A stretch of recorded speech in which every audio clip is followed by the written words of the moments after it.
All right. Well, we're going to allow a few minutes here, and we'll talk a little bit, but to allow people to get on and the whole thing to really start up for us. But thanks. I want to thank everybody for coming back one more time.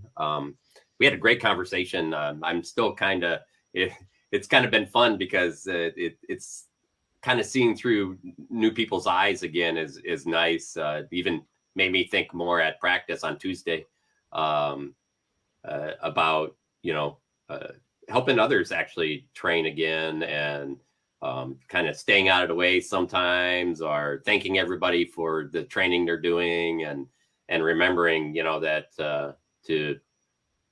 that really it's all of the new folks that are really helping regrow what we have, the society after COVID and stuff. I commented as I was sharing out today's episode, that I commented that it's also been interesting to hear some of the kind of tools that you guys have now and use compared to what probably we started with way back when. It's like we didn't have any vocabulary around anything hardly, and there was a couple people, there's maybe a book or two out there that some people had written, just little pamphlets. There was hardly any video there. We didn't drill much other than Pell drills, and so it was interesting. But anyway, so now that we got a couple people on, let's go ahead and start the show. Welcome everybody. Tonight's show is a continuation of crossing over from fighter to trainer. And part 2. And it's the title itself is interesting because saying crossing over, but I think in the end, and kind of like we talked about last week, we'll talk probably a little bit more about it today, is I don't think we ever just cross over. I think we are always fighters, right? We're always learning. We're always, to be a good trainer, you have to keep learning. And so, the crossing over is more the idea that mentally you're crossing over and going from that place where not only am I just in learning mode, but I'm also in helping mode and training mode, and be able to help others. And the best part is, I think as you do this, we create much bigger opportunities to learn ourselves. So it's been a wonderful episode regarding this. The first kind of comment, we only made it through a couple of touch points, and I wanted, this is one of the touch points. We'll maybe not go through them all, and I'll post up our link again. But one of the touch points was getting to know your students better. And I think there's a couple of, while we had the week, we asked, and a couple of people wanted to bring up a couple of different things in this show. But one of them was specifically around, how do we make practice more welcoming, but not only welcoming to everyone, because we had an episode on that, but also welcoming to those who may not, be as physically gifted as a lot of other people. I think when the society first started, really, we had a lot of athletes come in. And because just like any sport that's not, that doesn't have a lot of teaching in it, sometimes being an athlete allows you that one leg up for a while, and being, that it goes a long way. But what happens, with the ones I think, and as I've been seeing it a lot more personally, those who aren't gifted, and you actually have to train them to get them to be able to do things. And, I'm going to just throw this one out to Tristan real fast, because I'm sure he gets a lot of this in his school. And then we'll just kind of go through the rest, talk a little bit about that, a couple more, and then some of the other touch points. But Tristan. Well, I mean, kind of a deep topic, but yeah, you're right. And what I've found both with the SCA and with martial arts, you get a lot of people. In fact, I'd say even a majority that come in and it will say, I don't have any exposure to athletics at all. I have no background, but I want to learn. I would like to be an athlete. And as opposed to you have somebody who already has athletic talent, some kind of natural ability or aptitude. And he said, I've done tennis, I've done soccer, I've done football. Now I just want to learn another discipline. I want to put my athletics into it, just learn kind of the nuance of it. Those are two totally different students. And the experience of teaching each one is going to be a world of difference. Because with the one who has some background, and I always like asking, okay, what is your background? Where do you come from? What experience do you have? Because you can often find a common language that they will understand when you refer to body discipline, how to move their body, in a certain way. You can find a way to relate what you're teaching them to what they've already learned. But with somebody who comes in as a completely blank slate, it can be a real challenge. Oh, you're muted, Bronos. Sorry, I was actually looking to see if I could pull up the feed, and I'm having trouble getting to the feed. But Raphael, I'm going to throw this one at you next, just because I'm sure, again, I think on the fencing side, in the past, especially since it's newer than the heavy weapon side, that I've seen more people tend into the fencing arena that probably had less, athletic ability than many others. I mean, so give us your kind of, what do you kind of do around those scenarios? What's the answer to that? Yeah, so there's a few different things. I don't have the sociological information in front of me, but I think that your read is probably pretty correct. I think there's a lower physical barrier to entry on the fencing side, just because power generation is much less of an issue. Right. As well, I know a lot of folks on the armored side who are getting a bit older, and over time are starting to spend more and more time on the fencing side, because if you do it the right way, it requires less exertion and it takes less of a toll on your body. So there's a few things I do. Right. I think the most important thing is focusing on technique. Right. If the measuring stick you come in with is just, hey, how many times did I hit a person? If you're long and if you're stronger and if you're faster, you're just going to do that more often than if you're not. That's not really a great way to help people grow. As well, you see a lot of folks, they do that for 3, maybe 5 years, and then they hit a wall. And if you're just relying on those things, it's really hard to get. You can do well pretty easily. You can get out of your pool to tournament, but it's really hard to be great if all you have are attributes. As well as a few resources, I definitely stress pointing people at. So one is this book. I know it's really big in the fencing circles. I don't know if it's gotten as much in the armored as much, but it's called Fear is the Mind Killer, right? And it talks about we need to make these spaces welcoming to folks who aren't just showing up as really natural athletes. As well, there's a really good essay. It's not even about fighting. It's from the 70s called The Tyranny of Structurelessness. Every practice you go to has a structure to it, whether that's a conscious structure or not. And if that structure is purely, all right, just hit people, see you in 2 hours, right, that inherently is rewarding certain folks and is making the hill harder to climb for others. So focusing on technique, getting people good, giving them a reliable thing they can do their whole fighting career is really what I'd like to focus on.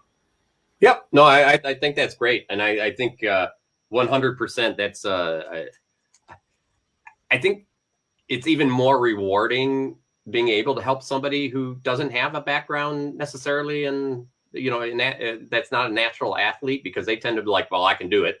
It's no big deal. When you come in and you feel like you can't do something, and then all of a sudden you realize, oh, wait, I can do it. You're literally getting past those points. So, Nessa, you've been training a lot of people that have been coming in that are, I don't necessarily look like they're out of, MMA or anything like that. So yeah, they're not. We've gotten a few that have a dabbling in something, they're trying to find what they want to do. So we have a one person who went into boxing for a hot minute. It was another person who went into karate, and they're but so it's easy to ask somebody, have you ever done a physical athlete sport, soccer, hockey, even roller derby, or any martial art? And if they say no, okay, well, we can build off that. But if they have any kind of background to have that as a base point for something. Like I can use hockey or roller derby for footwork, easy. So like the people that have been coming in, like have been, we grab onto the one thing that they had a little bit of. It's like, okay, it's kind of like that, but we're going to tweak a little bit, and it's easier for them to catch on. And there's and since that common ground, they have this feeling of like they have an accomplishment. They're further along than what they thought they would be already. So it's doing good. Awesome. Barry, how about you? Yeah, I'll cover this from, let's say, more the melee perspective, because I'm probably much more on the newer side with teaching singles, and actually a lot of stuff that you all have just said, I'm internalizing. That's the main reason why I got on this show, because it forces me to actually watch the program if I'm here. But yeah, from the melee side, what I find interesting about melee, and one of the things I kind of like about it, is that it's almost like imagine you've got a corporation and everybody's got something they know, there's something they bring to it. And then whatever that level is, you have a place to fit them in there. So there's, again, a bunch of college students that we picked up a few years ago. One in particular I'm thinking of grew up in a family that played ultimate Frisbee. So he'd been playing ultimate Frisbee since he was a child. And I remember, one time I was running away from everyone, which apparently is a reputation I have. I run away from people, and and usually I'll get like a line of people to follow me around, and he made a beeline and cut me off at the corner, and I gave up. I was like, man, it's that ultimate Frisbee background. So there's an example of somebody that we sort of knew that's where his level was, and then we had a place for him in the melee. And some people are very new. And don't have any skills, and so we kind of stick them into sort of easier positions.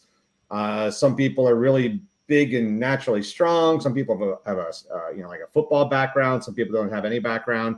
Some people might be super small with no background, and some people might be really big and heavy with no background. I think we just kind of try to fit them in. We may use a buddy system. We just may use like, hey, the herd's going this way, kind of sort of be in the middle of the herd, try to figure it out as you go along. And then once we're all done, if you have any questions, we'll answer them, and we sort of grow from there. And with that, one extra piece I wanted to add, particularly with newer people, something I might bring to our next big melee practice is sometimes these melee practices can be really intimidating.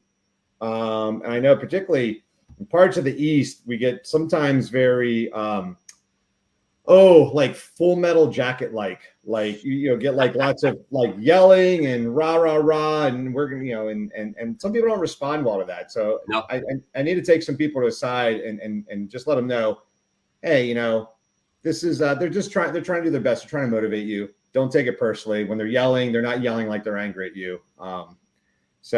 But yeah, that's sort of the thoughts off the top of my head, in a nutshell. Cool. Antigone, I'm going to throw down. I left you as the last person because you come from a practice. Everybody thinks that, if you go to your practice that you have to be great and athletic and all those things. You want to ruin that vision for everybody? Yep, sure do. All right. So one of the things that we don't believe in is natural talent. There is no such thing as natural talent. If somebody comes to us and they have a obviously athletic physique, they did not get it naturally. They worked their ass off for it. And so we want to respect that and acknowledge the amount of work they've put in. So we don't use the terms naturally talented or you're gifted or anything like that. We in fact find it very offensive. And so, but we do want to recognize and respect how much work somebody has put in before they even come to us. So if we're getting to know somebody, we do ask them like, hey, have you done any other type of sports or any sort of combat type things or anything that might be related whatsoever to this, including especially weightlifting, CrossFit, things like that. Those are the things we're more interested in rather than I played football. Like, that's great. And that does help, But we are finding more and more that people who did weightlifting, CrossFit, running, things of those nature sports, rather than the actual not combat, but physical sports, it actually is easier to kind of train those people, because they are a blank slate, but their body is already physically able to do a lot of the things and to do the endurance part, which is what we're big into, is more of learning your endurance and doing repetitive motions. So that's the thing that we're big on at the beginning. The other thing that we do is when we have newer students, we're asking them, what are they into? Because if you're into like online gaming, then that immediately tells me, oh, okay, I need to make references to online gaming to keep you engaged, or to be able to speak your language, and then there's things where I can look at somebody and I automatically know if they're big, if they're small, whatever their size is, how old they are, might tell me, what they, the verbiage that they would understand. So those are things I don't need to ask them. I can surmise that myself. But the big thing that we want to ask is, how do you learn? Do you respond and learn from doing it? Do you respond and learn from seeing it? Do you respond and learn from hearing it? Do you learn by someone never telling you positive feedback and that motivates you to be better? Do you need someone to constantly give you positive feedback to motivate you? Do you learn by, I need to be hit really hard to understand not to do it? Or if you do that to me, it's going to shut me down. These are the types of questions that we want to ask and understand about each person before we really get into training them. And so most of the people that come to our the open practice, these are all things we let them do. We want them to have fun. We aren't focused so much on, I've got to train every single person. It's more about, we want you to have fun. We want you to enjoy it. We want you to show up. We want you to keep coming out. And then once somebody keeps coming out, they can decide, hey, I want to be better at this or not.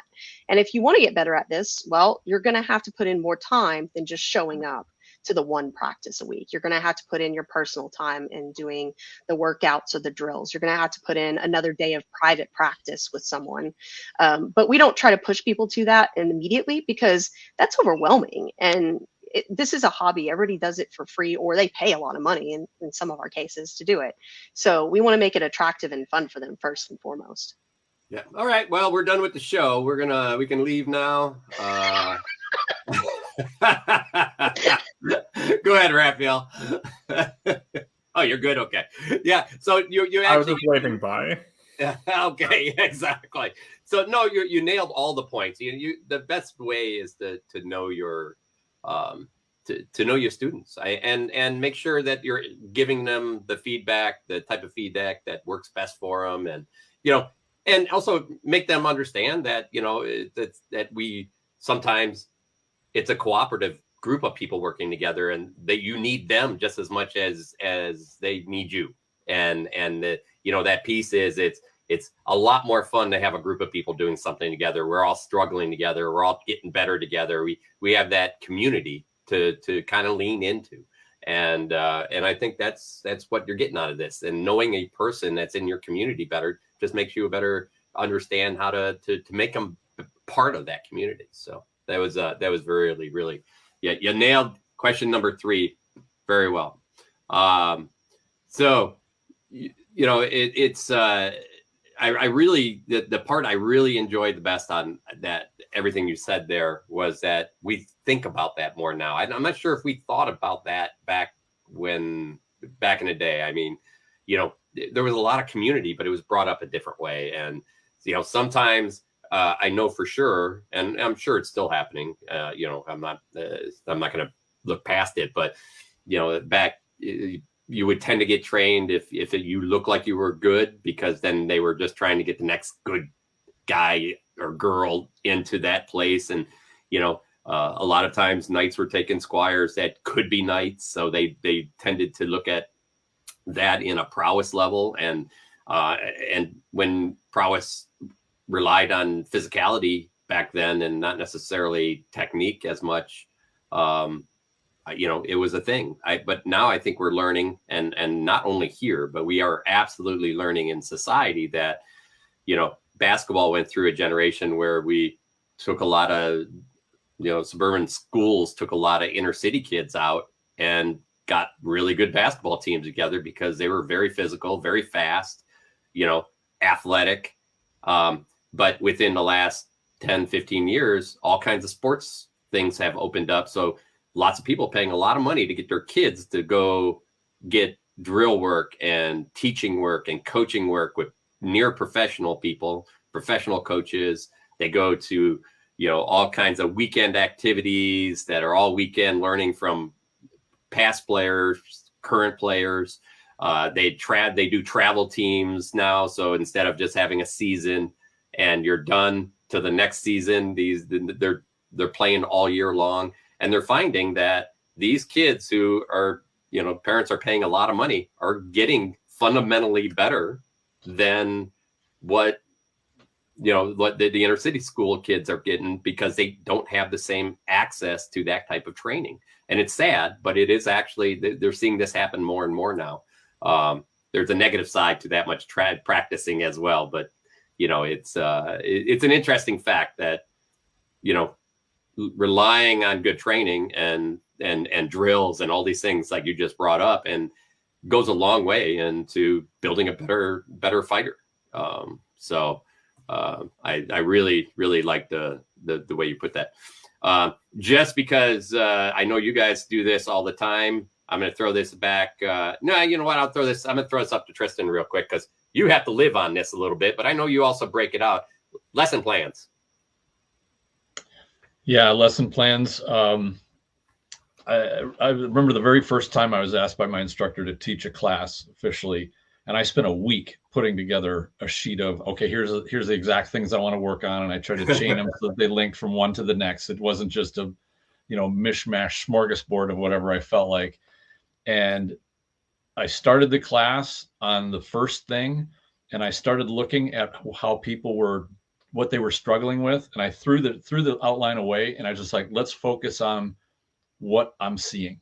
And of course, by the time I did that class, I'd been, fighting in the SCA and helping teach and coach fighters for, over a decade. So I had some experience to go on, but the idea that I was now in a new place with more structured learning, I wanted to kind of fit into that realm, but I just realized how valuable it was, my previous experience of watching, analyzing, trying to break down what is the simplest thing that I can give somebody that's struggling with something, the next thing that they need, not 10 things ahead, but just the one thing they can adjust or try to improve in that moment. And it carried me through the rest of that class, and I never bothered outlining again, but I always had let's pick a starting point. And when I would have a class, and I think every practice is like this too, you never know who's going to show up. You don't know if you're getting a bunch of new people, some intermediates, or it's mostly advanced people. So you have to kind of pick, I think, a good starting point. Say, all right, here's what we're going to work on to start.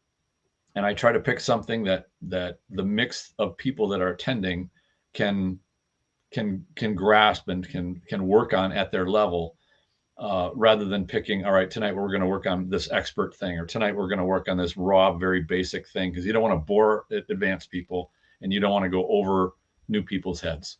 But you can find a fundamental, and this has never failed.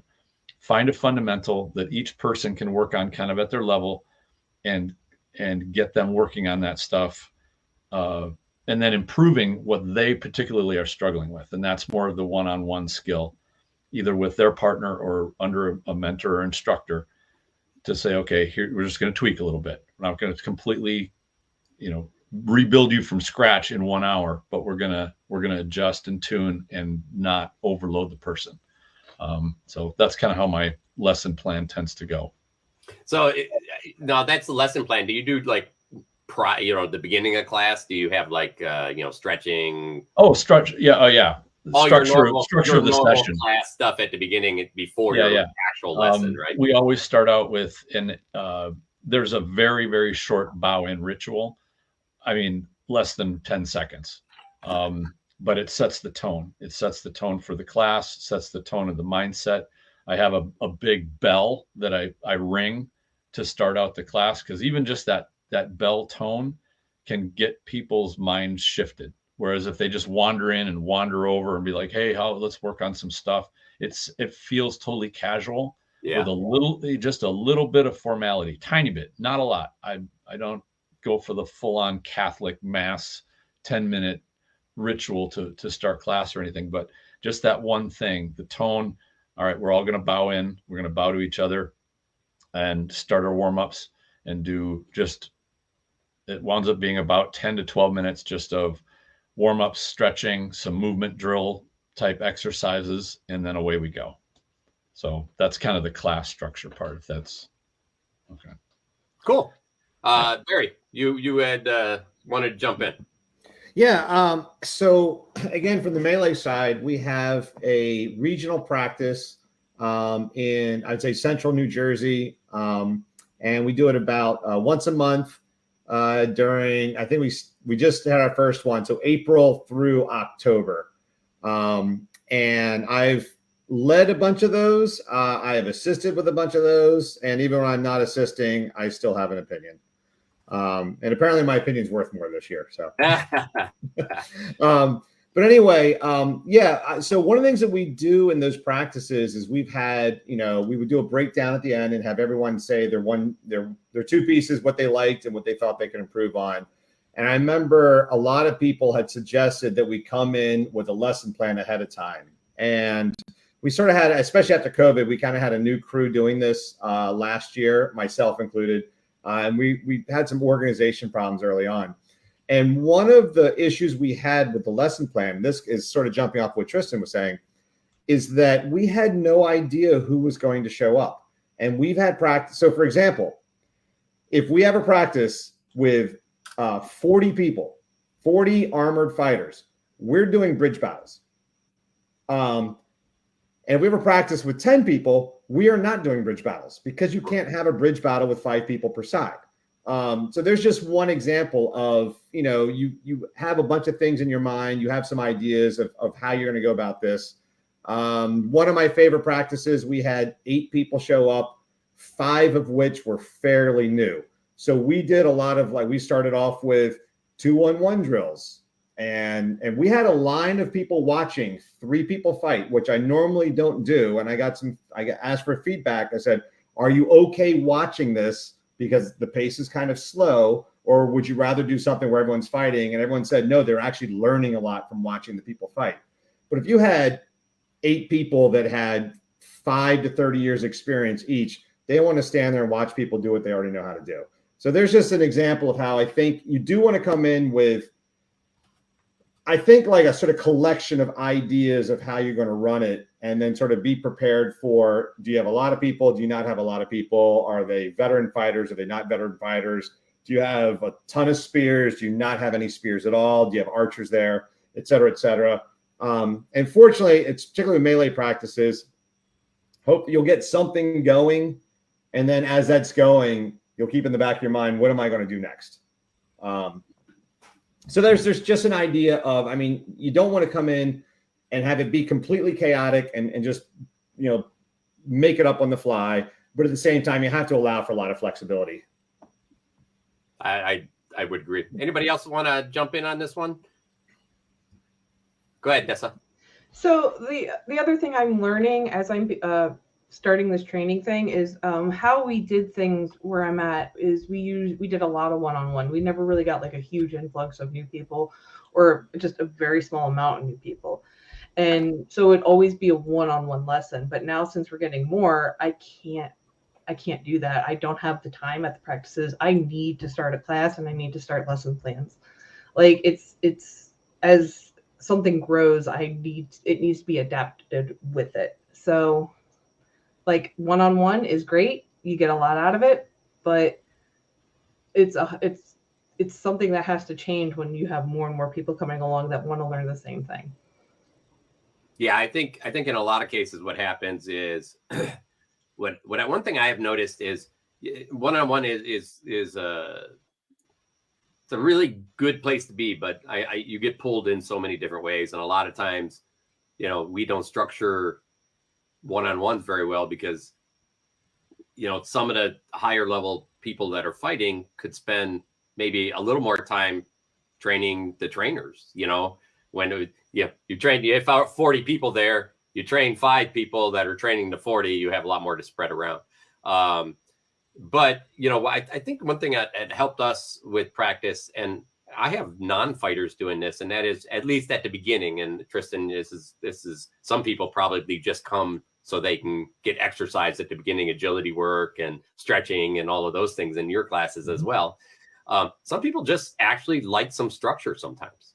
There's a lot of people that just come and do agility. You know, we don't make them get in an armor and do it, but they just show up and do it, have fun, get to hang around with everybody and be part of the community. And it's been nice. And some of them have come and done that and like, hey, can I try some armor? And, you know, and it's offering some layers of stuff goes a long way. And I think flexibility goes a long way. But I think in the end, you kind of hit it. It's communication. Communication becomes a huge piece. And Antigone talked about that, you know, building that communication so that you know how to help people have fun at your practice, how to make your practice work for everybody. So, before we move on to the next one, anybody want to cover the last of this one, or can we move on? I think we covered it pretty good, because this next one is the one I really like. And that is motivating your students into action.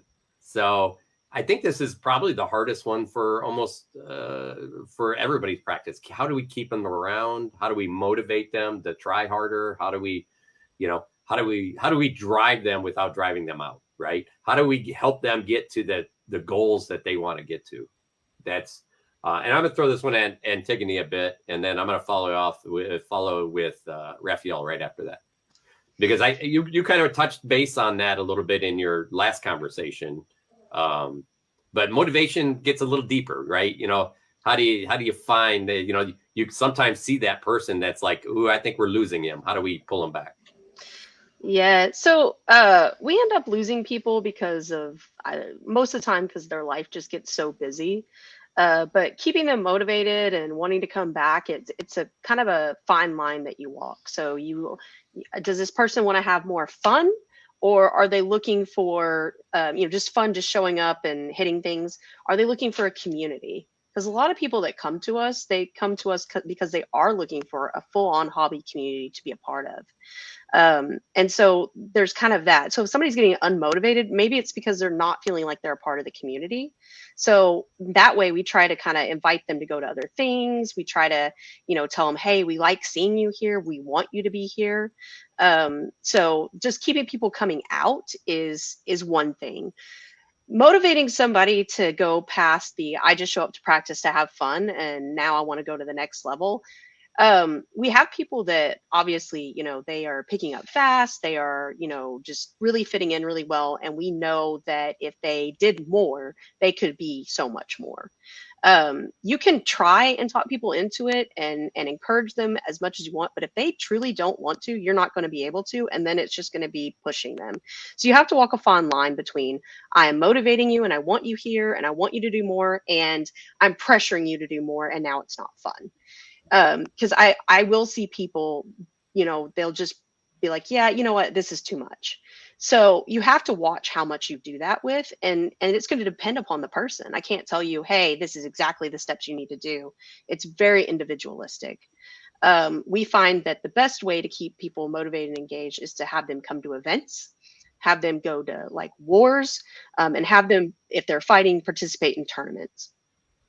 When they go to events, they get to see the rest of it, like, oh, this is really cool. When they go to tournaments, they get to see, oh, there's so much more to this fighting skill and everything else than I wanted. And a lot of times people who are competitive, especially physically, they get in a tournament, they don't do well, and they're like, well, that sucks. How do I do better? And that's when we're like, oh, great. Now you want to do better. Okay, here's the extra stuff you need to start doing. And that kind of sparks it off and motivates them. The other thing we have is people who are just kind of in for the community. Wars are just huge for them. That is how we have managed to keep some people, like, just suck them in. They weren't sure about it, and then they became diehard after that because they felt like they were a part of, you know, a community. They felt like they were part of, oh, I get to go to these parties and I get to do all this stuff and I'm a part of the group. So that's kind of how we focus on motivating. There is the hard line of I'm going to pester you every day, and then there's the I'm not going to talk to you, and you have to find somewhere in between for that person. Yeah, it is definitely a fine line, though. I would agree 100%. Raphael. Yeah. So I think there's a few different threads here I want to pull apart. Okay, go ahead. First is like, hey, how do I get them to show up to practice next week? The number one thing that I think the SCA could improve on is readable websites. Like, you should have a website for every practice and every event that makes sense to people who haven't been around for a decade. Right. If you have an event, let's say 2 weeks, maybe a month. A month would be ideal. Before the event happens, every tournament should be listed. There should be a description of the tournament. Every class should be listed. Right. Like, and it should be right. Like, we have a bunch of terms for things. Keep those terms, parentheses, put like modern day English, right? If I say exchequer, like, unless you're British or like a giant history nerd, like most of us, you're gonna be like, I don't know. And just put in parentheses like money person. Right. Like, if someone doesn't know what the term heavy combat means, right? Like, give them a couple more words of description. Right. And like, just make it like, have your baronial website have like the address of all of the practices that you have written down really clearly, perhaps also with a link to Google Maps. Right. Have a clear communication network. A lot of the SCA these days is on Facebook, and I think that's a good tool, and it needs to not be the only tool. Right. More and more folks are, kind of drifting away from it as a platform. The nice thing about a website is you don't have to sign up for it. Right. Have a website that has all of the things on there. The other thing, so I remember when I started out as a youth fighter, and one of the big issues I had starting out was I'd be standing out by the sidelines, like ready to fight someone, and like holding my sword over my shoulder, like made it pretty obvious. And it'd be like 5-10 minutes until anyone came over and like asked me to fight. So if you're at your practice, the people who like haven't already found someone to go fight, right, ask them to dance. Be really proactive, right? Sometimes they just need a break, right? If they're just taking a break on the side, that's fine. But check in and be like, hey, do you want to dance? Oh, you're taking a break? How about I'll get you after this next one? Oh, right. And a lot of times, especially for the newer folks, right, like it's really easy to go ask that like the new hot stick, the up and comer, to go fight and like assess them and see where they're going and like give them feedback. But especially like the newer fighters, or like the less high end fighters, right? Internally, it takes a little more effort to be like, okay, I'm going to spend some time with this person, bringing them up to the next level, as opposed to, oh, okay, well, that person's a top level folk and they're going to like teach me a thing, or I'm going to get them just 1% better and like then they'll finally be there. So there's like that. It's like, how do you get people to show up to practice next week? Motivating people to go to the next level. There's a few things. So first, ask them, right? See what their goals are. I think one of the helpful things the SCA structure does is that we have being a Laurel as a separate track from being a martial peer. So I know several folks who are both a Laurel in period combat, for instance, and then also a knight or also a monk. But I know folks who are one or the other, right? So if their goal is know everything about siege combat, great. Right? If their goal is be able to quote every like Spanish fencing treatise over a 50-year period, wonderful, right? Like, help them achieve that. And that goal, like, they don't have to be tournament motivated. If they're not tournament motivated, that's fine. Are they meeting their goal? Now, if they tell you, hey, I would like to win tournaments, or I felt really bad at the end of the tournament last weekend when I got knocked out, like it was a double elim tournament and I got knocked out round 2. And you see that like their actions at practice are just like schmoozing on the side a bunch, then what they're doing and what their stated goals are separate. So I think like have a conversation, right? Pretty much all adults. I'll be like, hey, like let's make sure that these two things are aligned. As well, right?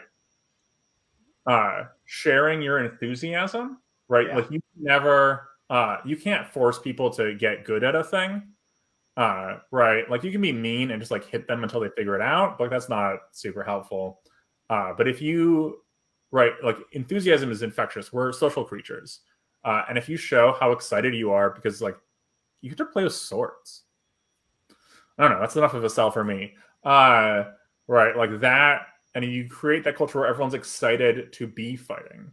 As well, there's this idea of there's having fun and there's getting good, and those are like as separate concepts. And I think we need to get rid of that.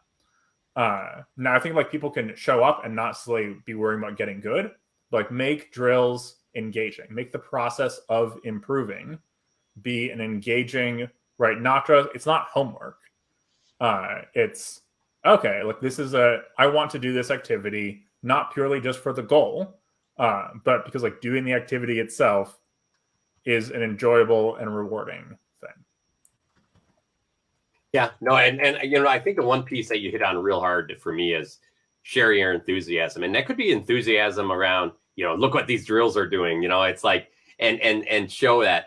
Find, you know, be excited when somebody does something well, you know, because you get excited, you know, they're already excited, and then you get excited, you're like celebrating with them. It's you know, those are the kinds of things I think really touch home base with a lot of people.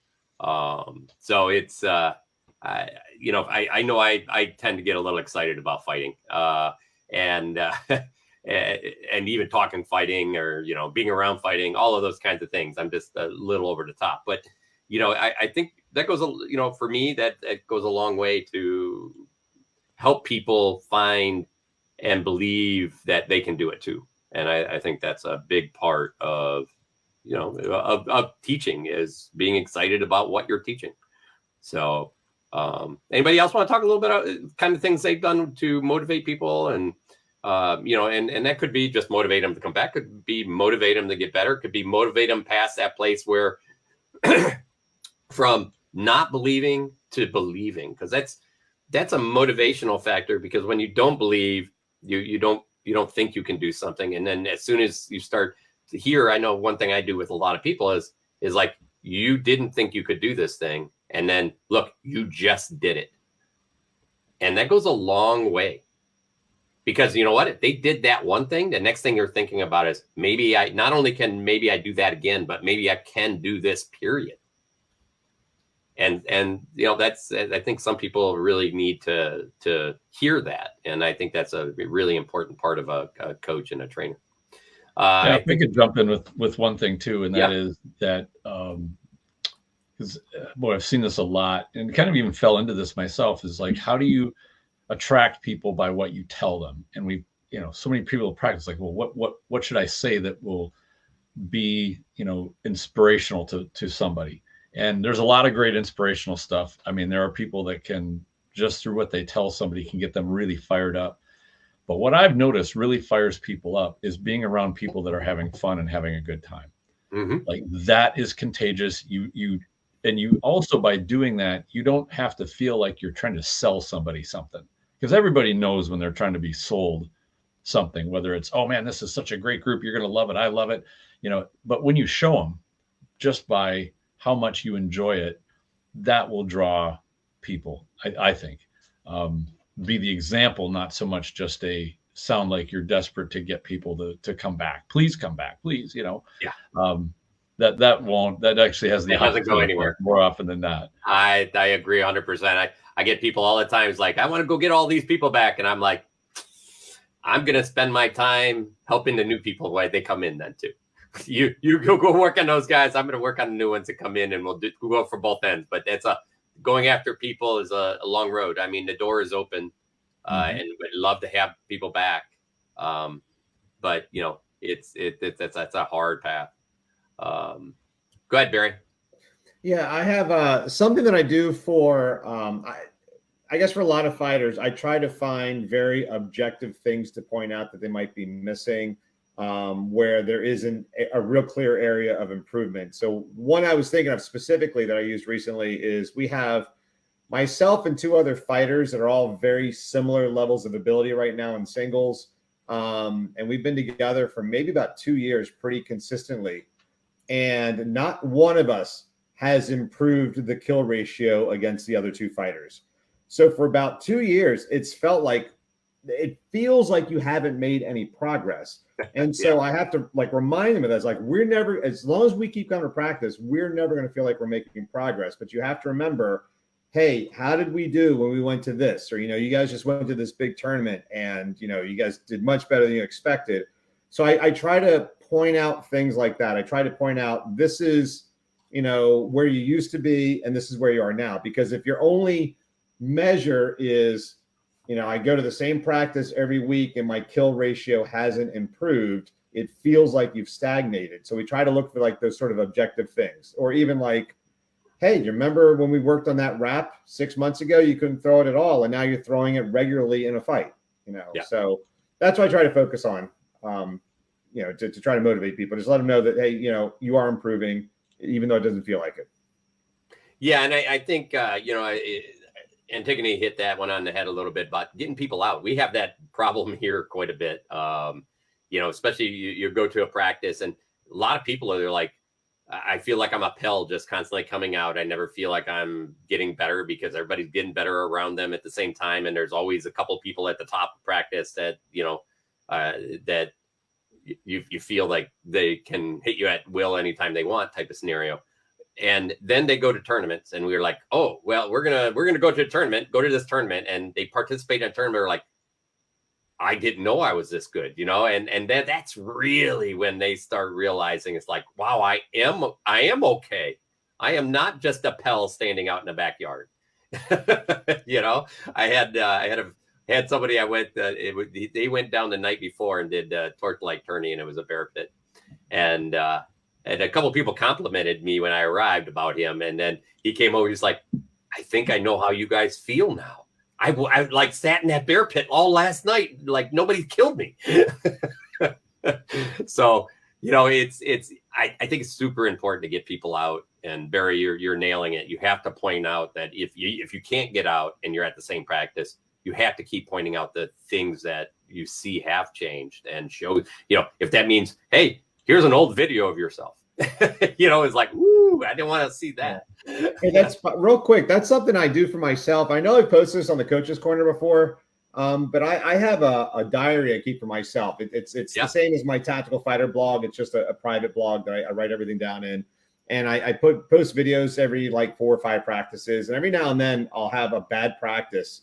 I'll feel really down on myself. And what I do to make myself feel better is I'll grab a video of myself from 6 months ago and I go, wow, I'm way better than that guy. So kind of remind myself of the improvement. And one last point I want to make. I remember about 6 or 7 years ago, a bunch of us were fighting and, we were going to the melee practices consistently. And we had this moment of wondering what happened to all the good fighters at the melee practice. We felt like all the good fighters have left because now we're the ones killing everybody. And then the light bulb went up. It's like, wait a second. We're the good fighters now. That's us. That's awesome. All right. So, this one kind of falls into kind of knowing your student, but it's be flexible with students' capabilities. And just because she covered this one, I'm going to throw her under the bus first. Antigone, I'm throwing you under the bus again. Be flexible with your students' capabilities. So it's very easy as to see some of the older trainers come in and say, okay, I know exactly how to train everyone because I just do it by rote. I have exact pattern that I follow. I have I teach you this, then I teach you this, then I teach you this, then I teach you this.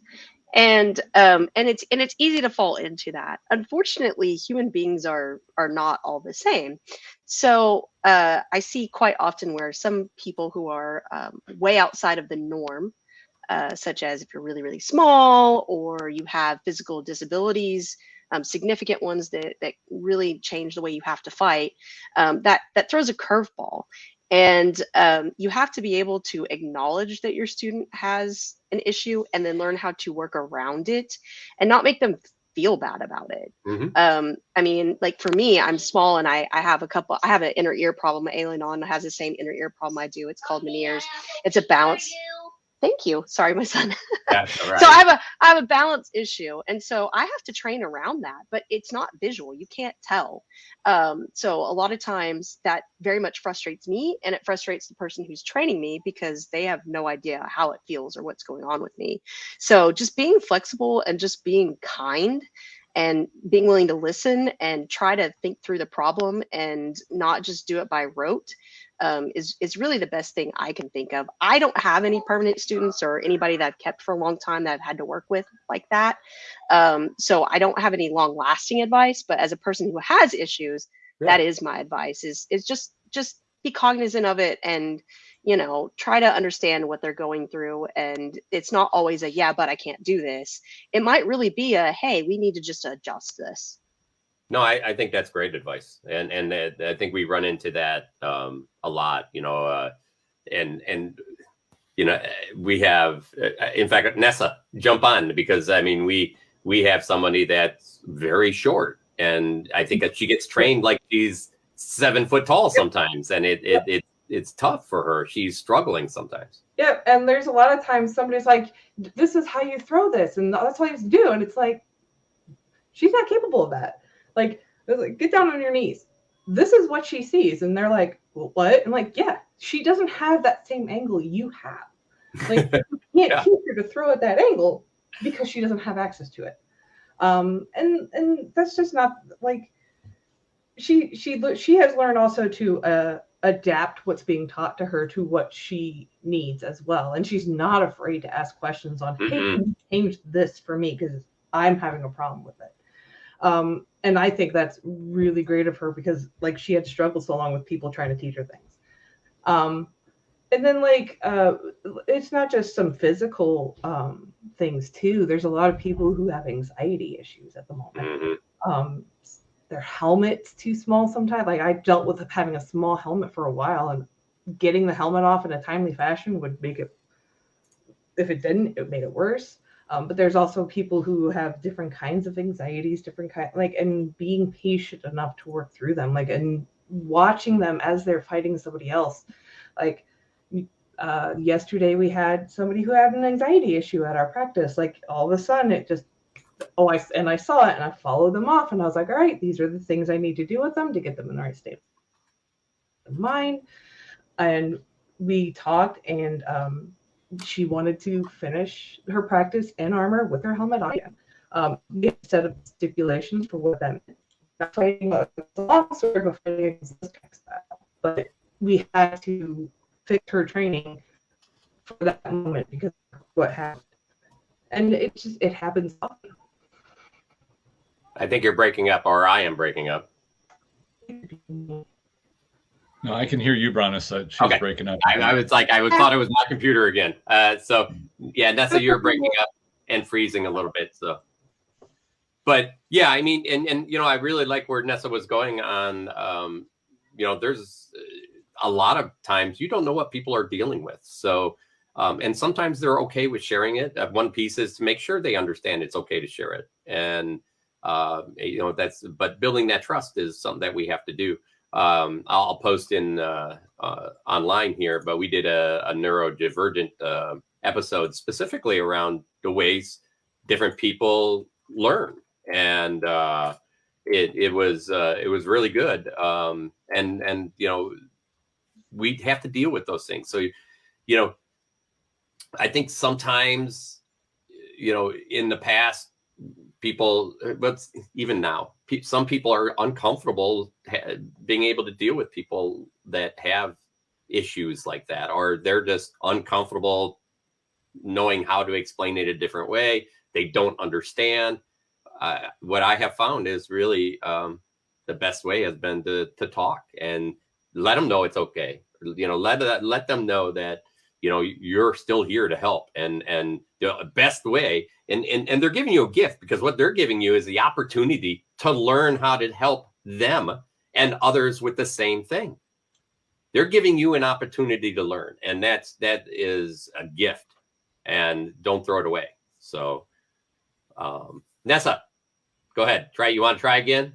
Where did it skip off at? No, I will repeat myself all over. I don't know. Right around the anxiety part.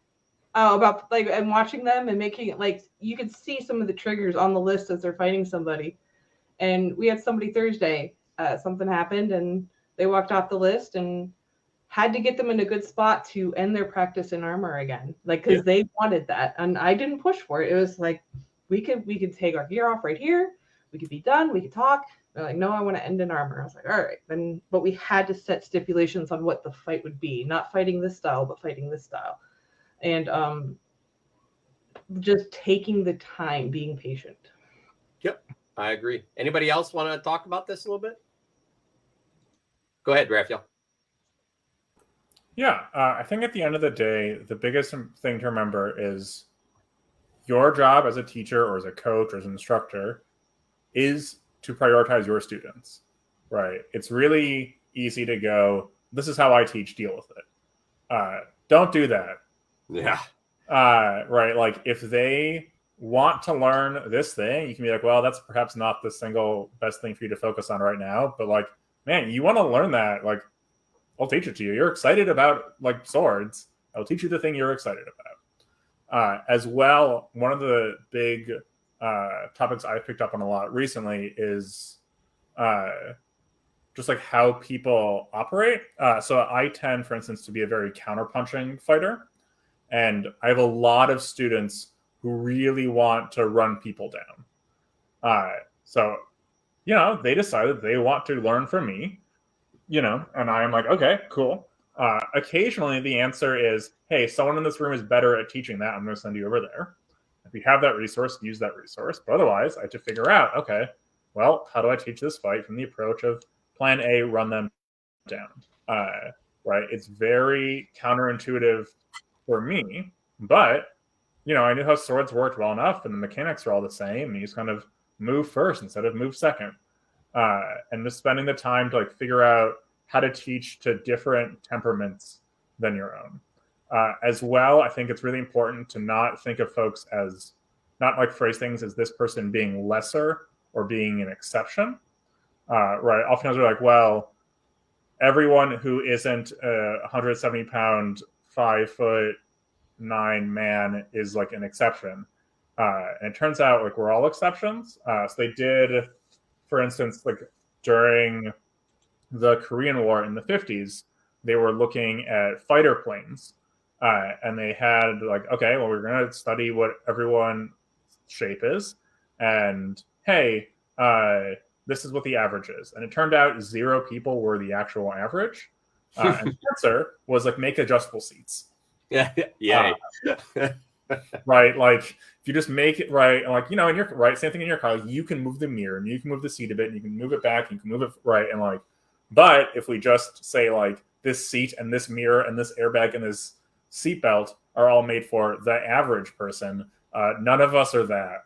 And we shouldn't feel bad that our right arm is slightly longer than our left arm, or right, like we're a different shape, or we think a little differently than this like, that's normal. That's how every person is they're all a different thing. And we should learn how to teach to that student. Yeah, I can't agree more. I think that's super important. It's putting somebody, even top people, putting them in a classification where they're not part of the, you know, it's easy for people to say, well, that guy's a monster. That's why he can hit that hard. That person may have tried and worked on perfect technique forever. And you're essentially throwing that out the window. How do you feel about that? You know, you get a left-handed person. Well, they only hit people because they're left-handed, right? They're only a good fighter because they're left-handed. So, I mean, how many times we hear that one, you know, or well, you know, they can do that because they're fighting two-stick. Yeah, it's like, those aren't the cases. The case is you have to take and appreciate people for what they are and take opportunities to learn against them. So, you know, that's to classify people. That's not a great way to keep people around the practice. Anybody else? All right. So and this kind of follows right on top of this last one. You know, is, you know, we talked about motivating your students. Well, maybe this was my last one that I was talking. Show respect to everybody, right? Was that the last one we just did, Tristan? Well, we kind of got into the helping people through their struggles part. Yeah. But yeah, I mean, I think this showing respect is kind of, you know, the idea is if somebody comes up to your door and doesn't fit, you know, and knocks on the door and says, I want to learn.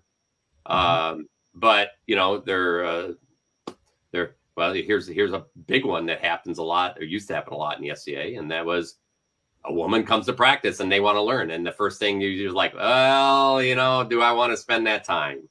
And that's just terrible. Right. And it's terrible, not only, you know, in a martial arts structure, it's terrible because really, you know, well, first thing is you could be losing revenue, which is, you know, you have to keep doors open, and no martial arts studio makes money. So throwing that away is not a great scenario. Tristan's over there shaking his head on that one. And but the second piece is, I'm going to tell you, every person, that person may have a whole family. That person may have a whole community that gets motivated by them. And you just never know what somebody can become and what they could become for you. So I think that's, you know, showing respect is important. But there's lots of other respect, you know, and I think the big piece of this one is for trainers, it's like almost day one, you know, it's when somebody shows up at your door, what do you do? So, you know, somebody shows up to practice. Nessa, go ahead. First time somebody shows up at practice, how do you usually kind of start that off for them? So generally lately, I haven't been the one for anybody to come up to. But like usually it's a friend will bring them out and they'll be like, hey, this person's interested in this or interested in that. Lately, again, if they're looking at armor, they're bringing them to me to, hey, let's get them to fight. But like, I've had to learn like to respect, like if a new person, like I can't push fighting on somebody if they show up. If they want to do rapier, they want to do rapier. If they want to do armor, they want to do armored. Like, so you put me on the spot for this one, man. I know that respect is a hard one. I mean, and really, I you know, the idea is, you know, that person comes to to practice. Yeah, respect is really just giving them time sometimes, right? Yeah, like I've you and I've talked a lot recently that I'm giving up a lot of my personal training time to train a lot of others. So I'm all good with doing that. And I feel like the people I've been training all the way from like the night that I've talked to last night down to a person who it was their second practice. Like I felt the respect went two ways, where I felt like I was being like I was respecting them because they were saying, I appreciate this. I'm coming back next week and things like that. So yeah, and I think that's really where you're getting to is one of the pieces that's right under this, and that is to earn respect of others, you must first show them respect, right? Because if you don't do that, then, you know, there's no reason they're going to give you respect. And if they don't give you the respect, then training, really that relationship doesn't work, right? I mean, Tristan, have you had problems with that respect relationship ever breaking down? Yeah. Actually, and kind of in both realms, both within the SCA and even on the mat. And I've had to tell a couple of students, like, I don't think this is the place for you. And because to keep it on the positive side, obviously be respectful is the positive, but the negative is they got an attitude. And usually the attitude is, in fact, in the dojo, I had a black belt that came over. He had his group that he was teaching, and they eventually got smaller and smaller and shut down. And he came over and he wanted to train with the attitude of, I want to teach. Like, okay. So, and this guy was senior to me when I was up and coming. But unfortunately his physical ability and talent and skill was very low. He got promoted up, even though, to be honest, he just did not have the ability. And you know, I honored his rank in when he came in, but I said, you know what, I'm not interested in having you be one of my instructors. And it was one of those difficult discussions to have, and I had to be very diplomatic and polite, but yet I had to be honest. And eventually he stuck around and wanted to learn, but after about a year, I had to say, you know what, you're paying me for classes. I don't feel you're getting anywhere. I think you need to find an instructor that's going to take you beyond where you are right now. Again, had to be very diplomatic about it. But even within the SCA, I've seen the same thing. There are people that kind of strut around. They're like, I want to go learn from you. And then everything you tell them, like, well, I already know that. Or, you know, you're not telling me anything that I haven't seen before. Somebody told me this and it won't work for me. I appreciate it works for you, but it doesn't work for me. And you're like, am I wasting my time? Like, if you aren't ready to open your mind up, there's nothing I, as an instructor, a mentor, a coach, can put in it. Like, your cup is full. I can't put anything more in there. And so that, to me, is the double side of the respect coin. Not only do you have to respect the student, but the student has to have a certain amount of respect for the person they go to say, please advise me. And then to say, well, I can't listen to this advice. I don't want to hear that. This isn't what I want. You know, I've seen both of them. So I guess that's the other side of there's the light side of be respectful and the dark side of don't have an attitude. Either way, whether it's you're the teacher or the student. Yeah, no, I agree. Barry. Yeah, so I really wanted to touch on this. This is one of my pet topics, not just for myself, a whole community we have down here, and we call this the whoa whoa whoa. And I'll just give you an example of when this happened to me. This was and the two people involved are actually friends of mine now. But I went to a practice. Got around 2015, and there was a night that was traveling down from New York, and you know, anytime you get like somebody who travels to practice, that usually kind of makes it sort of a big deal, like, oh, the big hotshot's gonna be in town. And I remember a friend of mine, we decided, we had our armor on, and we're like, well, we're gonna go out and we're gonna fight first. And I remember I was fighting polearm, and I was like, you know, my only defense is just to kill them before they swing at me. So I specifically wanted to work on if I could watch them swing and try to block some things. So I decided for myself, I wasn't going to throw any shots, and I was going to let this guy swing at me.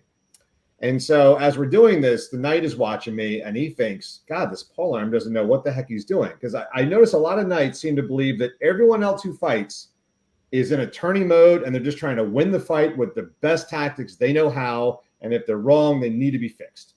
And so he literally said, whoa, whoa, whoa, hold on. And he comes in, and then there's another guy there who actually ended up getting knighted that summer, but he knew he was on the short list to get knighted, and he was a polearm fighter, and it was his practice. So he almost jumped in front of the other knight. He's like, whoa, whoa, whoa, hold on, I can fix this.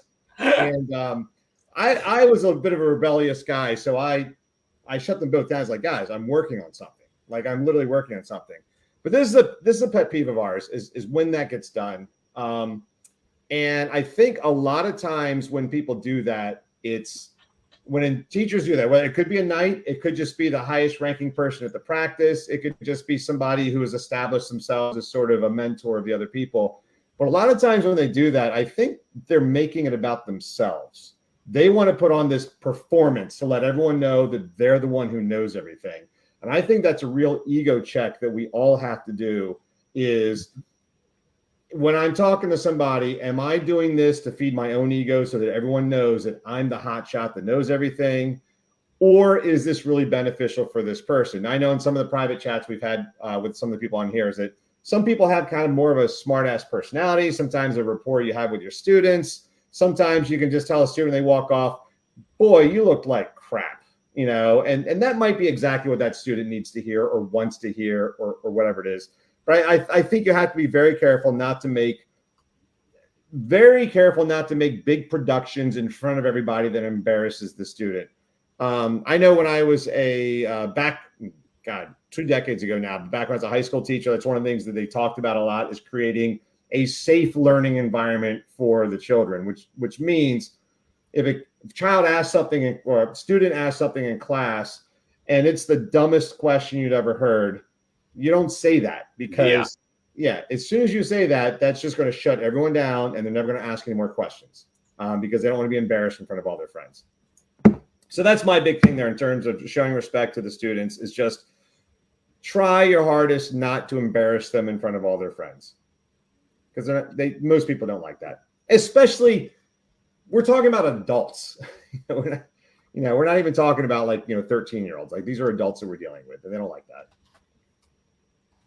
No, I would agree. It's a pretty rough place to be, and I think you nailed it with, you have to take a look at yourself and put it in check sometimes, and that gets harder and harder as you do it longer and longer.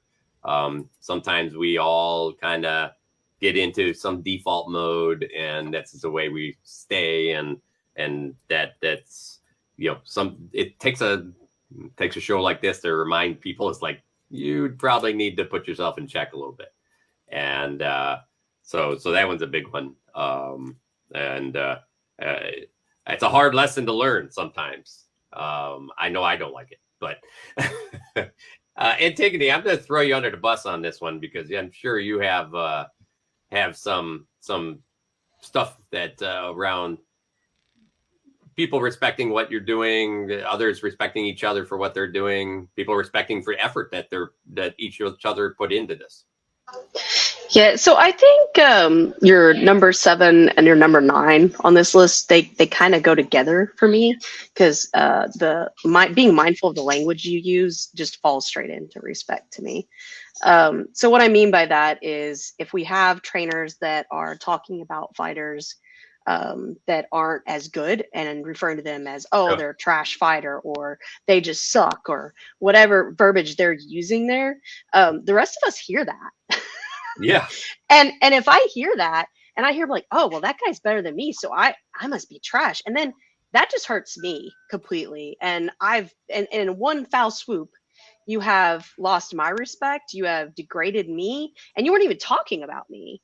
And so that kind of goes hand in hand of watching what you're saying, not just to your student, but when you're around people where you could be overheard with that stuff. Just be careful of the language you're using. So out of that, one of our big name people here likes to refer to people as trash fighters. Sure. And there's a bunch of us that hate it. And there's some people who are like, oh, it's funny. Haha. I'm like, I don't think it's that funny. But we decided to make it positive and decide that we're trash cans, not trash cants. So when you see us post hashtag trash can, not trash can't, that is where that is coming from. Is we may be trash, but damn it, we're trying. So those two things kind of go together. It's giving respect to your student and acknowledging that they're a human being and an adult, and they're not a child, and they may know how their body works better than you do. So just listen to them. I mean, what they may be saying, and I understand, Barry's saying, oh, the whoa, and their cup is full. And I agree with you. There are people that are 100% like that. But sometimes there are people who are trying to explain to you the limitations or what they know about their body to you. And that is not a whoa. That is me trying to explain it to you so you can help me learn how to use that or to change things. The other big thing that isn't really talked about, at least I don't know that anybody's talked about it yet, is if you're the teacher and the student disrespects you. I have this happen to me a lot. I don't know if it's because I'm 5'4". I don't know if it's because I'm a female. I don't know if it's because I do not know why it happens. But it happens to me a lot. It happens to me from new people. We'll have, especially from men, we'll have some, and it's the younger generation of men too, where they will come in and I'll say, okay, great. I'm their marshal. I need to check your safety. This is what we're doing. You can and can't do this. And they will sit there and just argue with me and just look down at me and be like, you're not going to tell me what to do. I could do whatever I want, or I could take a hit. I don't need any of this, So it's difficult when you're on that side where you can't just tell the person, hey, F you, I know better than you. And you have to kind of walk them through that. And in the end, there are some times when your student is just not the person for you. And you need to pass that person off to another person and walk away. And I've had to do that a couple of times where we would have people that they just refused for whatever reason to respect anything I was saying as a marshal or as a teacher. And so in those cases, it's pointless for me and a waste of my time. So I would put them with somebody else or just say, you know what, I can't help you today. Yeah. Yeah. I think that's a great and it's way. okay to say that. It's okay to say, I can't help you. You don't have to be the end all be all for everybody. Nope. It's okay to say, I don't know, or I can't help you, or I'm not the person for you.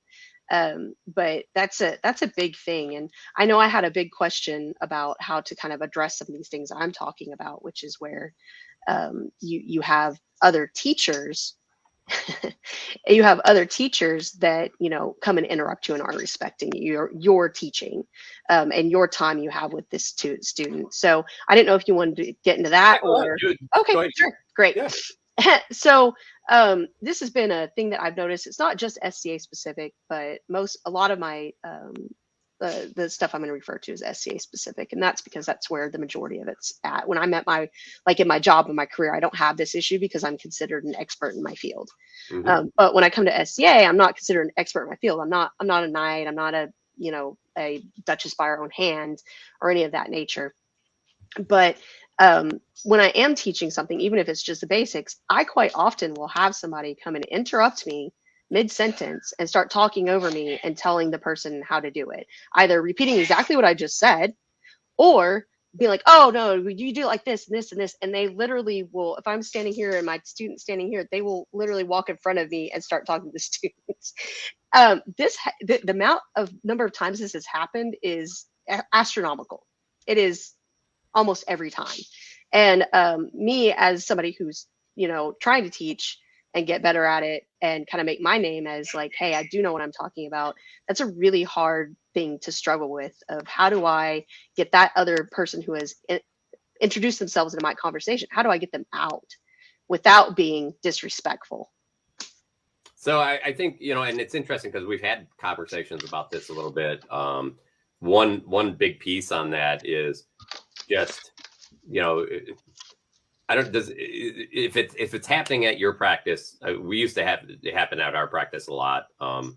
And we still have some problems here and there, specifically me sometimes, around people interjecting into something. Some of the best ways is at practice, make sure everybody understands, is like, hey, we're the trainer. If you see something going on, wait till the trainer's done and then talk to them, not talk to them and the student, because what you're doing is you're ruining a possible relationship. So by making it something at practice is like, hey, for everybody's sake, we're not pointing out names, we're not pointing out anything. Everybody's sake, if you see someone training something, have a talk with them on the side, or when they're have a break, have a talk with them. Try not to interrupt people. Even if it's wrong, it's not one time wrong is not going to essentially break somebody. But we are better to make sure that everybody respects each other here. We'll have a better practice if everybody works in that method place. Now, the problem is when it's not your practice and that can't, you're at an event or and you're working with somebody. And that really comes down to, there's those really polite places like, you're more than welcome to talk to, let me finish up our conversation we're having here, or let me finish this up, and then we can talk about what you're seeing. And then you take control about that conversation. It's like, just make sure they know you're in control and that you're trying to finish up something. And then you essentially take control of saying, okay, what did you want to cover? And then they can bring that up in a space that you're participating in, and they're not just talking over. It also gives them a little bit more time to think. And I think a lot of times what happens is some of these people don't actually think before rushing and doing something. So, yeah.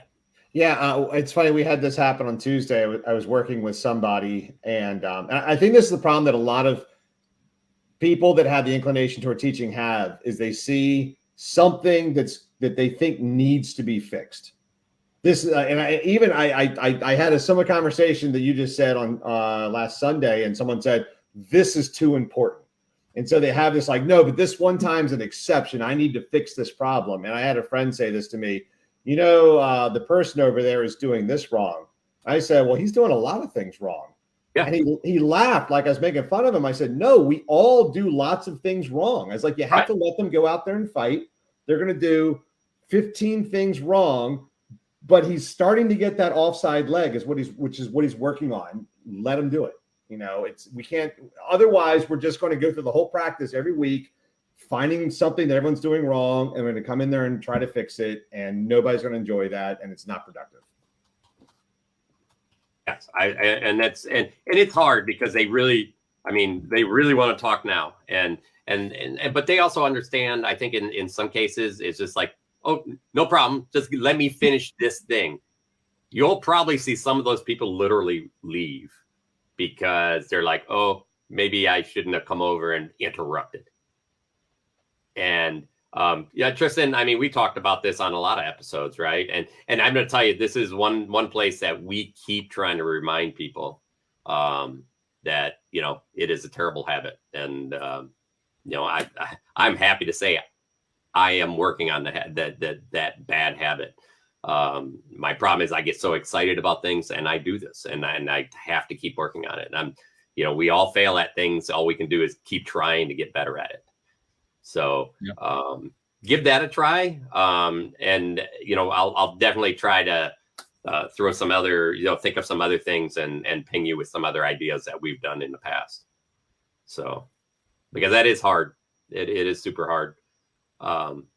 But, and you're 100% right. Number 7 and 9 are pretty close. And that is, be mindful of language that you use. And I love your trash can piece, because that really, really calls it out. And it was good. Let's go ahead and just throw that out there. We got just a little bit of time left. So, and we'll just make number 8 our last one after this. But, be mindful of language. Anybody want to talk about respect or this conversation about, language? Be mindful about what you say before we kind of move on to the next one. Go ahead, Nessa. So I have one aspect of respect that we haven't really gotten into yet, and that's when the student comes up to you and says, I can't anymore. This is not working for me. Out of a personal experience, I respected the person who was teaching me, but there was nothing, there was a wall. There was no more I could do with this person. And I had to break that up.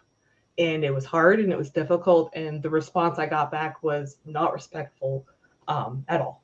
Mm-hmm. And it was very detrimental to me for a long time. It still affects me today.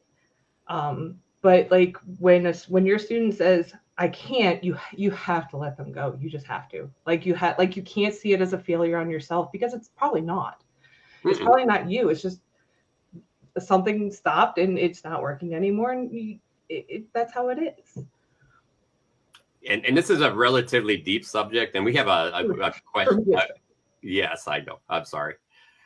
We have a question too we're going to get to, but this is a deep subject because this also happens between relationships, right? And it doesn't, Squire Knight, Laurel Prentice, Warder Mod, anyone. But as soon as that person gets in a place and they lose respect for each other, it's a rough place to be in. And I think the biggest piece is to keep reminding people. It's hard, but just keep reminding people that's to respect others' time, that the time they're spending with somebody, and help them become better trainers instead of trying to just go over them and think you're fixing a problem, because you're not fixing that problem. You're actually creating another problem. So, so the question, Ailgheanan, can you throw that back up? Awesome. A big question for the group is what do you do when the interrupter just won't leave and disrespects you in the process? I found that the piece there is that your student, you can do your best to be polite and say, thank you very much. It's if you argue with that person, then the student, the one person that both of you are trying to help is losing everything, including his respect for, or their respect for both of you. So the best bet is, you can say, let me finish this thing up, and then, you're more than we're more than welcome to listen to what you have to say. That way, you're taking control of that conversation. You're still in control. Your student still sees you in control, but asking somebody else for help. So there's all good things. If this person won't let up, you're not saying, hey, no, get out, because to tell you the truth, that kind of makes you look bad too, right? It shows that you're not being respectful at all to the other person too. The key is, if you're like, thank you very much, and the person keeps going, I would say, after I'm done, I'll bring them over, or I'll bring this person over to you, and you can go ahead and work with them as well. And if they still won't leave it, then all you have to do is look at the student and say, hey, why don't you go ahead and listen to this person? I'll be back when when you're done working. I'd be more than happy to work with you again. And I guarantee you that the student will come back, probably, because he will see that other person as what he is, and you still willing to work with them. So that's what I would say around that question. Tristan, you got anything on that? Good day to you, sir. I said good day. Just for a bit of levity. Boy, and this comes so much into the personality. Like, who is this person that has come over to you? What is their, sometimes it pays to be strong and firm, and other times all you're going to do is, like you said, sink to their level, and then they beat you with experience. Yeah. And I don't think there is a one single hard, fast answer for exactly how to deal with the belligerent bully. And that's essentially what you're talking about. Is somebody's going to bully their way into your personal time with somebody to try to push you out of the way. And then it's also your own personality. How defiant do you want to be? How important is it to you to save that few minutes that you would have? And I think what you propose, Bronis, is probably the most polite and elegant way out, which is an invitation for them to back off. But if they don't take it, you kind of have to decide right there, like, how far to the wall do you want to go? You might be wrapping up at Gulf Wars, and this is the last 5 minutes you have with somebody before you drive home, and you don't get another chance. So maybe you could just say, hey, listen, this is the last few minutes I have with this person. This is valuable time for me. And both of us, let's wrap, reinforce why there's a time crunch there, and just make it more and more that they have to push their way in, and maybe you don't give up because you can't. Boy, I wish there was an easy one for that one. And somebody, I've seen some very intimidating bullies that have all of the accolades behind them that make them very intimidating to stand up to. Yeah. On top of their behavior, which can also be very intimidating and pushy. The good news is, I think that somebody running into somebody who's that pushy would be quite rare. Yeah. And as somebody who would not take the invitation to, politely ask them to give you a few minutes to wrap up and take that, because that's pretty gentle. It's not like a kick to the ego or anything like that. Anybody else on this topic? We got one last one and wrapping up the show here. Let's just actually jump to the last one. And this is one it's something I talk about a lot. That's why I want to just touch base real quick. And that is teaching the theory behind the training. And I think it's a super important subject, because oftentimes we could show a person how to throw a shot, but if you don't teach them the mechanics underneath the shot and when and why to throw the shot, I don't think, that you just leave them with mechanics, right? And you're not filling in all of the other gaps. And they may not understand all those gaps right away, but as you layer it in, those things will, it's the old wet paper towel on a fence scenario. The more you teach it, the more that fence fills, and the more they start grabbing and understanding. So there's a lot of people who's like, well, just do this and throw this shot. Okay. you know. But if you're like, you do this, this is what your opponent is seeing or what's happening with your opponent. And then you do this because this is the way they're placed and why this shot worked the right way. Later, if that opponent changes, they now know why it didn't work and anything else. So having a true understanding and explaining things to people is a big part of helping that learning process for that person. And explaining the why will also keeps people from straying too far. If they don't know why they're doing what they're doing, they'll start doing weird things and different things that can be very off track.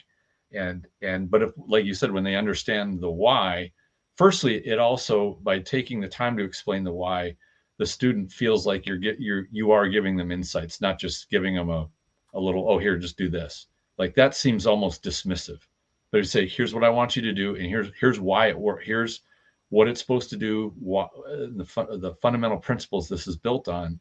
You're now taking extra time to really explain things to them, and that builds a very strong student mentor, student coach bond. Yep. Antigone, you had a good comment there. That's the way you really kind of learn too, right? Yeah, it much to the frustration of Duke Sven, who's sitting next to me. Well, good. Well, I'm happy to hear that.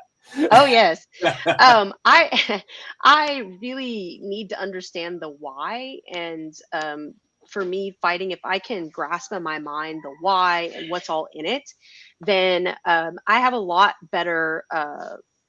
I have an easier time learning it. I pick it up faster. I can self-correct better because I do know my body. I am self-aware of my body. A lot of people are not out there. And so telling them why doesn't matter. They're like, I don't get it. What is that? You know, but for me, telling me why, I'm like, oh, that'll take me from it taking me, a couple of weeks to figure something out to be able to do it in one practice, just because, okay, I know what I'm trying to get to. I know why, I know the theory behind it. Yeah. I'm good to go. Not everybody is like that. There are people out there that if you tell them the theory and everything else, they will get so wrapped up in it that they can't do the thing. Mm-hmm. And they lose their focus. So I think it kind of depends upon the student and how far along they are in their progress as to when you start introducing the why. But if I am going to somebody, I'm asking, hey, how does this work? If they can't tell me why, then I'm going to be honest, as a student, I'm not really going to listen to them very much, because you can't tell me why you're doing what you're doing and explain it. Then maybe you don't know what you're doing. Yeah. So it's kind of important to be able to do that. Yeah, no, and actually, I think that helps a lot too, is that the person that you're teaching also starts realizing that you are understanding what you're showing them. And I agree, you have to be very careful a little bit. If you go into why too early, then they start thinking about everything that they may be doing wrong in it and not concentrating on the technique that actually has to be done. So usually you want to lay in the technique, and then as that technique's getting a little bit better, then usually you lay in how and why and when this technique gets used. Because at that point, they don't have to think about the technique quite as much. Raphael. Yeah. So I think there's different levels of understanding that are important here, especially if you want to get to those higher ends of the fighting spectrum. So there's this model out there. One of my friends, as a master's degree in teaching, showed it to me. I was like, oh, this looks really familiar, called Bloom's taxonomy. So give it a read if you haven't seen it before. It's like the short version, I think, for our sakes, is a lot of folks out there see their fighting as a bag of tricks, right? It's like, well, I'm going to do this one cool thing, and then if that doesn't work, I'm going to do this thing. And tricks are really easy to answer, right? Like, as long as I close this line at this time, I'm good. One of the top fighters at my practice has a really simple fight, right? He's going to take your sword and he's going to run you down. He's going to do it on this side of your body. And then if you go to the other side, he's going to turn it over to that side and he's going to do it over there. Like, he's not feinting. He's not doing invitations. He's not trying to get in your head. He's going to shove your sword into the ground and he's going to hit you. It doesn't matter which side you're on, right? And all he is doing is he's applying principles of fighting. So I think that the ability to understand distance, the ability to understand timing, the ability to understand structural mechanics are really the thing that we need to be teaching. And it's useful to a certain degree to go, all right, this is how you lunge, or this is how you serve the soup. And, it's always important to go back to that. But, like, I spend incredibly little time teaching how to do this technique versus that technique, right? Like, we're going to focus on your lunge mechanics. We're going to focus on your disengage mechanics. We're going to focus on finding their sword.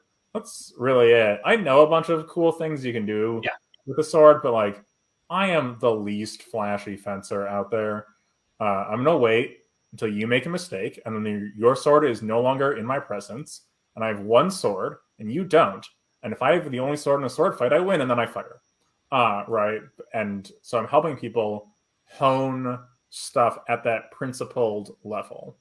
And it takes a while to get there, but I think it's always important, even from day one, to have that in our sights, right? And giving people that information day one might be a little bit much, but as the teacher, right, aiming the lessons towards knowing when and where to fire your shot being more important than, here's this crazy thing someone showed me once. Right. No, and some of that too is if you do have concepts that you want to introduce, a lot of times I'll, at the end of a session, introduce a concept into the next week. That way they have time to think about that concept before they get into the next week's episode or next week's class. Because what happens sometimes is you introduce a concept that may be over people's head or a little like hard to figure out. They take most of the class trying to just figure it out. When you give them a number of days there to figure it out, they calm themselves down, and then they're like, I think I know where we're going. Let's see if this is where we're going. And then it makes for a much better class. So I think a big part of helping people understand is just, finding that, getting that, getting their mind working and keeping stuff in there that they can change later. Because if you just know the technique, then if the technique doesn't work, then I go get another technique. But that you're still not filling it out. And I think filling it out, you have to have techniques, but you still have to be able to adapt. And I think that's the big piece. If you fill out everything, you don't know how to view it to adapt. Well, we're at the end of the show here.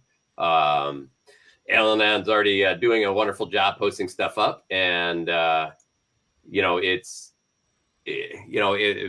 I really enjoyed this. We covered so many topics from so many other shows. I posted up some of the other shows. I posted up a show we did on how to be a good student. I think it's important to also be a good student, and you guys are all being good teachers. So I thought, maybe everybody who's out there is a good time to post up how to be a good student. So, the one thing I would leave with is, you really want to be a great trainer, then let others train when they're training. Don't step on people. And if you do, it's okay to say you're sorry. And make sure that sorry is in front of the people that they were training to, because you owe them an apology as well. So any last things from anyone? I thank you all for doing this 2 times. But boy, we did cover a lot today. So, and I'm not sure today was even better than last week. So, all right. Well, thank you all for coming. Great chat. Yeah, it was a really good chat. And we look forward to seeing you on the field. All right. And at some events and everywhere else. We look forward to seeing everybody else that's been listening and watching. Have a great weekend. Next week, we're still working out some technical details. But a quick reminder, next week's actually our 3 years, Tristan. Yep, 3 years of doing this show. Yep, it's been a run, so we look forward to seeing everybody. And thanks for coming out and listening.